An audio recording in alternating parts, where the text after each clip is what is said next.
Hello, and thank you for joining us. A major shakeup is happening in the Trump White House. President Trump's National Security Advisor Mike Waltz and his top deputy at the National Security Council are leaving their posts. However, Waltz, a former congressman and retired Army Green Beret, isn't out of the administration. President Trump posted on Truth Social Thursday, writing in part, quote, "I am pleased to announce that I will be nominating Mike Waltz to be the next United States ambassador to the United Nations." He added, "Mike Waltz has worked hard to put our nation's interests first. I know he will do the same in this new role." The president also announced Secretary of State Marco Rubio will take over as the interim national security advisor, in addition to his role at the State Department, just a couple of his many hats. We'll explain. Waltz's departure comes about 6 weeks after it was revealed he mistakenly included a journalist on a Signal group chat with other top officials discussing military strikes in Yemen. We have team coverage on this story. CBS News Chief White House correspondent Nancy Cortez and CBS News Senior National Security Correspondent Charlie D'Agata are with us. Let's start with Nancy Cortez. Following the president in Tuscaloosa, Alabama, where he is speaking at the University of Alabama's commencement ceremony. Nancy, what are you hearing about why Waltz is out as National Security Advisor and in for UN Ambassador? I think there are a few reasons, Lindsay. First of all, there was that Signalgate controversy about 6 weeks ago. Was embarrassing for the White House, embarrassing for the president. The president kept insisting that it was no big deal, but clearly it rankled him and some of his top advisors. The use of Signal, this encrypted app, to share very sensitive information about a drone strike.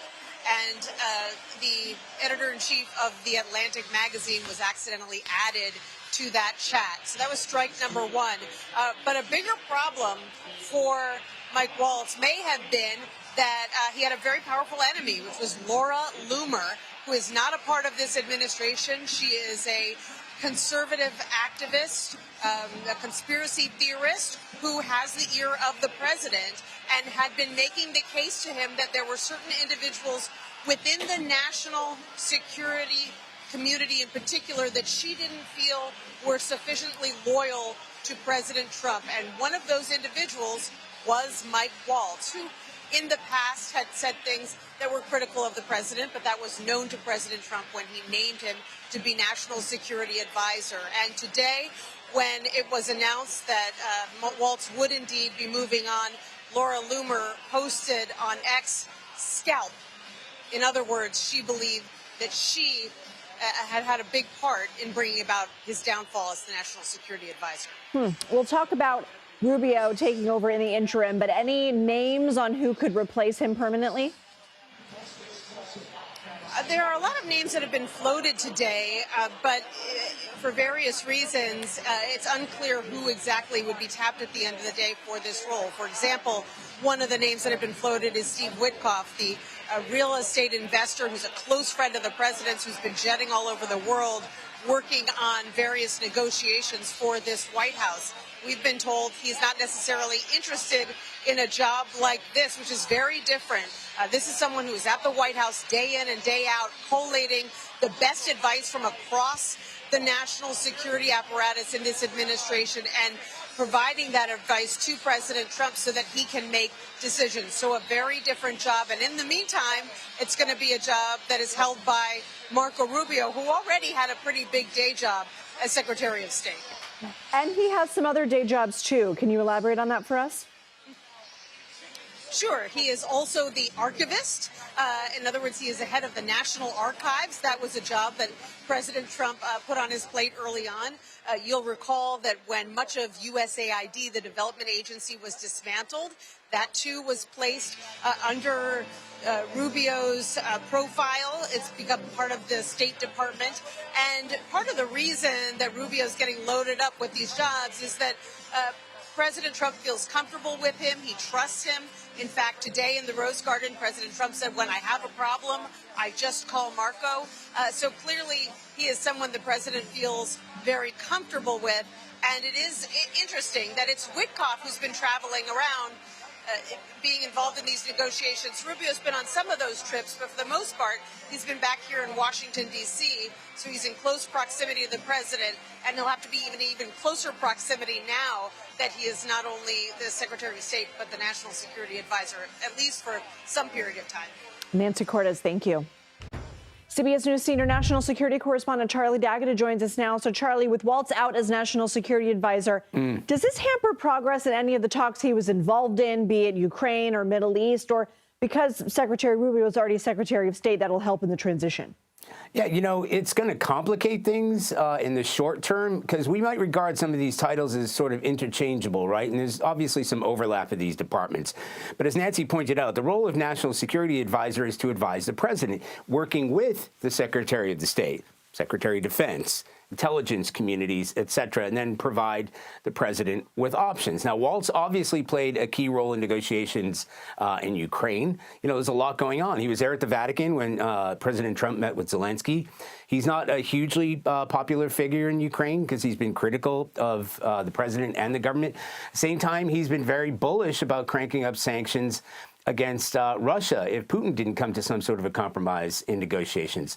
But you bring up a very important point. The United States is involved in several foreign policy challenges. You've got Ukraine, NATO, Israel, Gaza. Let's not forget Iran or China on the horizon.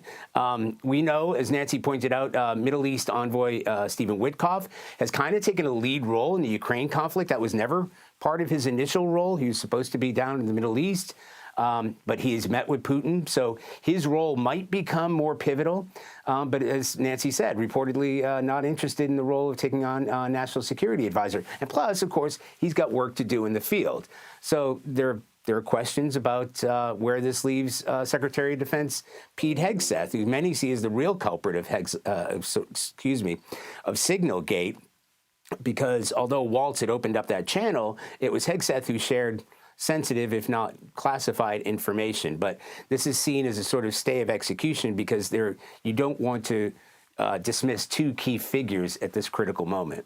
All right, so let's go ahead and talk about this joint economic investment deal with Ukraine. What are we learning about it and whether it could impact any kind of talks with Russia?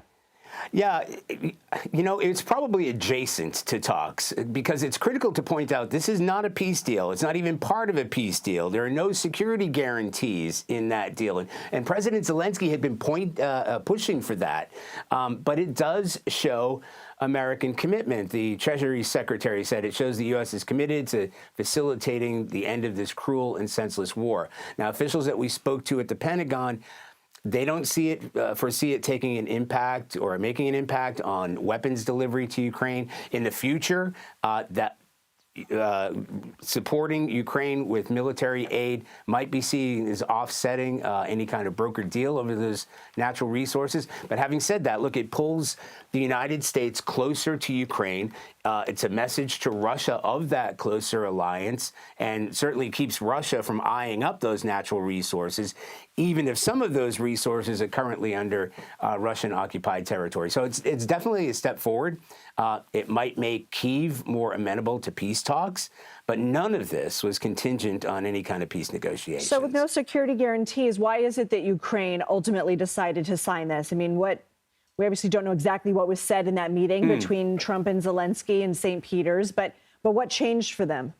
First of all, it gives Kyiv something to negotiate with. Ukraine understands today, tomorrow, 10 years from now, they will rely on the United States militarily, from a commercial standpoint. The United States has got very deep pockets. This is about reconstruction, about reparations. What's very important, too, to point out here is although the United States is pushing, and even a few days ago, maybe even today, the Trump administration said this is going to offset all kinds of money that America has already poured into Ukraine. That's really not the deal. Ukraine sees this as a 50-50 relationship and a partnership. They know they are sitting on this gold mine of natural resources, and it gives them an opportunity, some leverage, and they need the leverage in order to get closer to the United States commercially and militarily. So that's what's in it for Ukraine, and that was always kind of part of the deal. It was floated a few months ago by the Trump Trump administration, but Ukraine is looking for ways to be valuable. And it's also important to note that there's a little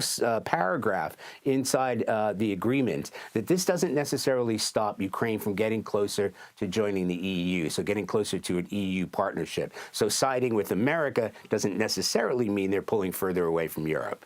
Okay, Charlie Daggett, thanks so much.